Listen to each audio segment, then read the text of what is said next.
Welcome back. Well, the Central Board of Secondary Education, or the CBSE, has tightened its rules for students of class 10th and 12th. And this is no new news. We've been hearing about some of these changes over the last few months. We decided to sit together, put all of these rules out together and really try and bring out the story of the students and how the school authorities are taking note of this. To even sit for board exams, for instance, a student now needs at least 75% attendance across the full 2 years of study, not 1 year, 2 years. No shortcuts, no exceptions beyond medical or officially documented reasons. The message is loud and clear. Daily classroom learning is as important as the final exam. Internal assessments too are non-negotiable. Miss them and you're at risk of missing your exam. Now, they're going to essentially lead you to being in the essential repeat category.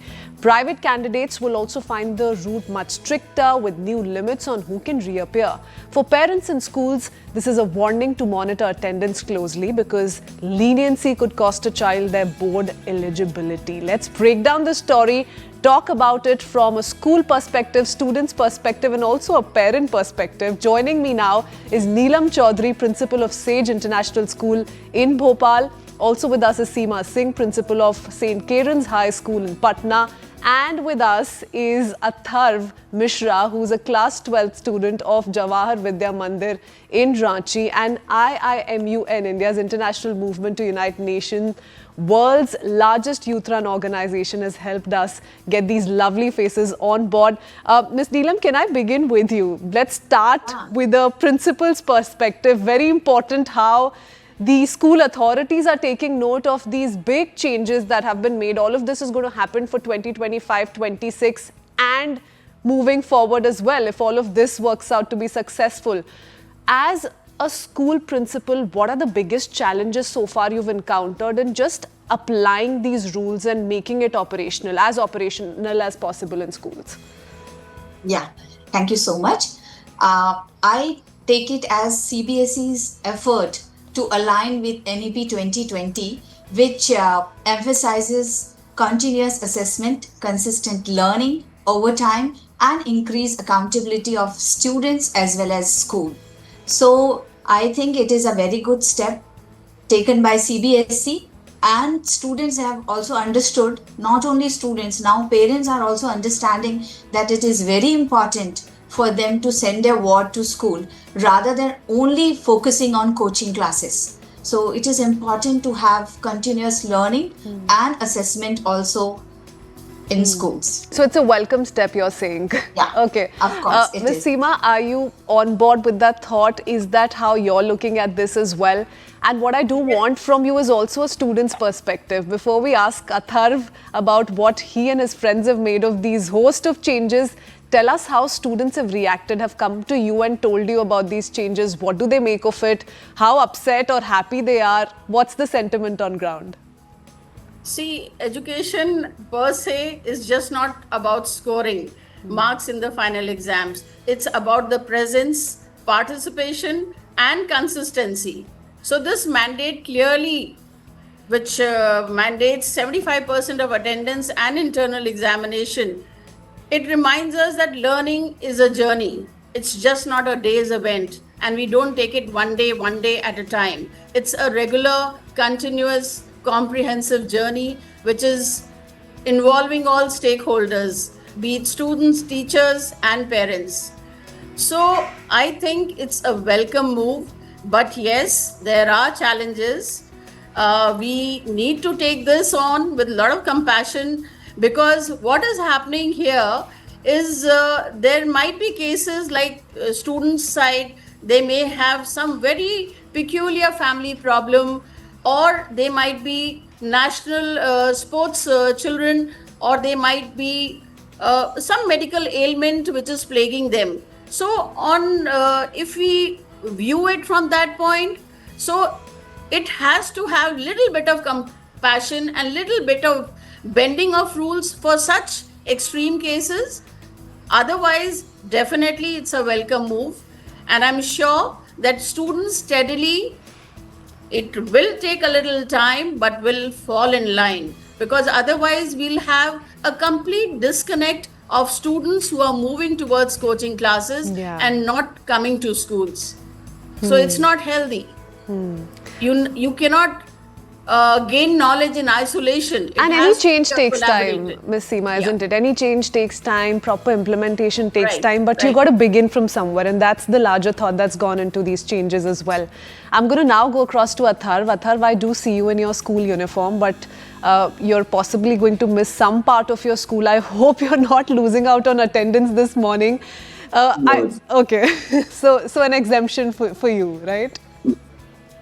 Okay. Yes, my examinations are going on. Okay. I don't have a paper today, so I'm at my home. Okay, lovely. So you're not losing out on any attendance. That was the one thing I was meaning to ask. Okay, Atar, forget that there are two school principals on the panel with you. You know, we want a very raw version of what students feel about these host of changes from you. So tell us, Atharv, let's start with the 75% attendance. How are you and your friends looking at it? First of all, I think that the 75% attendance and this whole compulsory internal assessments are a good thing. And most of the school-going students who attend schools regularly, maintain their attendance, feel positive about it because it brings balance to a student's life. My subjects are physics, chemistry, and maths, and they build on each other. So if we skip too many classes, we are not able to catch up that easily. And I think this criteria of 75% attendance makes sure that we attend the classes regularly and don't cram things into our head at the last moment. I think it also discourages the culture of tummy schools, which a lot of school-going students are against, because it gives an unfair advantage to some of the people who have found these loopholes to get around this system.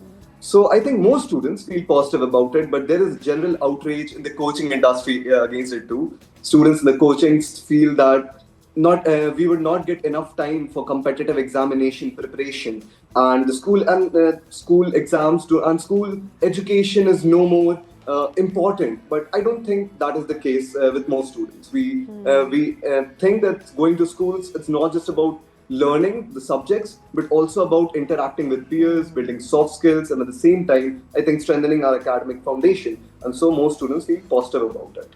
Atharv, spoken like a true student. I think you're a front bencher. Correct me if I'm wrong.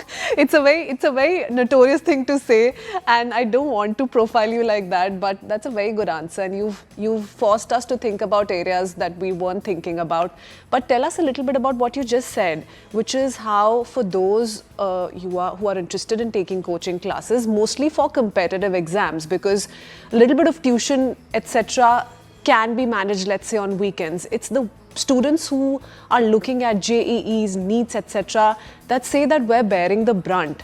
But they too have an option now. They can also opt for school via open learning, for instance.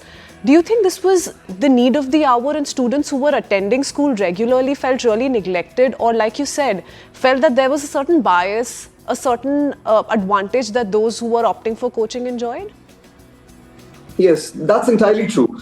I think the school, the tuitions, and the coachings were meant to be complementary to the school education from the past many years. But I think over the past decade, because of the increasing competitiveness of the examinations, the entrance examinations, and the overall trend of getting your kid enrolled in coaching institutions, because parents feel that it's necessary now. I think that has led to this bias of school not being so important and going to start and like only studying the 3 subjects that are going to be asked in an examination. So prioritizing only that is a thing, that is a real thing, and most students and many students, especially those preparing, those who have taken up physics, chemistry, maths, or physics, chemistry, biology, and are preparing for the JEE or NEET, they feel that this 75% attendance thing is a little bit too harsh on them, because it leaves them with less time to prepare for the competitive examinations. And with 5 days or 4 days in the week when we attend coaching, 4 hours, 5 hours, then the time to commute, it leaves no time for self-study for most of the students. And in that, it does seem to be a little harsh. But what many don't realize is, and what the school-going students actually feel, is that going to school is not just about learning. when we prepare for competitive exams, I know many of my friends who are preparing for competitive exams who have opted for dummy schooling, who are not going to school, they've isolated themselves. Yeah. So after that isolation, if they are not able to perform well in competitive exams or even in their coaching classes, that builds up a mental block. It pressurizes them a lot. While for us, school-going students, we have a peer group. We have our teachers who support us. We have our mentors who constantly And you have boost us. extracurricular activities which keep you going. So you're socializing all along. That's one thing that students who are opting for a dummy system are missing out on. Ms. Chaudhary, you want to come in on that and really talk about the subjects too. There's a whole revision that we're seeing of how exams are going to be approached too. For instance, very recently on the Breakfast Club, we had a conversation about the whole open book test system that's also going to be looked at in the future.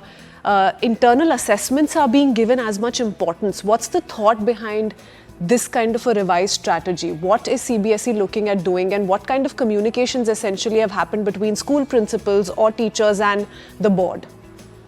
Yeah. I think that... Athar, that's for Ms. Chaudhary. I'll come back to you in just a bit. I'm really sorry. I'm really sorry. Okay, go ahead. Yes, ma'am. CBSE is disseminating all these informations and guidelines through emails on regular basis.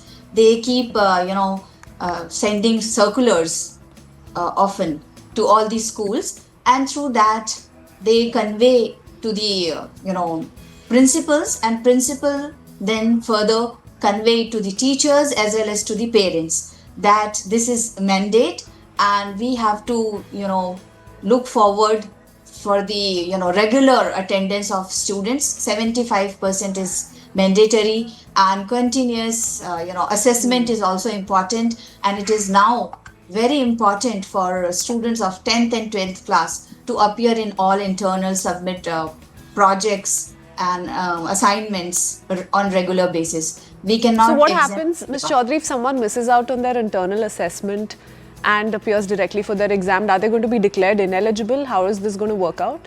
Yes, ma'am. Now it has been guided by CBSE that those who will miss out, or fail to meet the attendance threshold or missing internal assessment are not just disallowed to disappear in exams. They could be placed in essential repeat category also. Yeah. Okay. Ms. Seema, tell us now a little bit about this whole concept of taking a 2-year session, a whole 2-year academic session as one.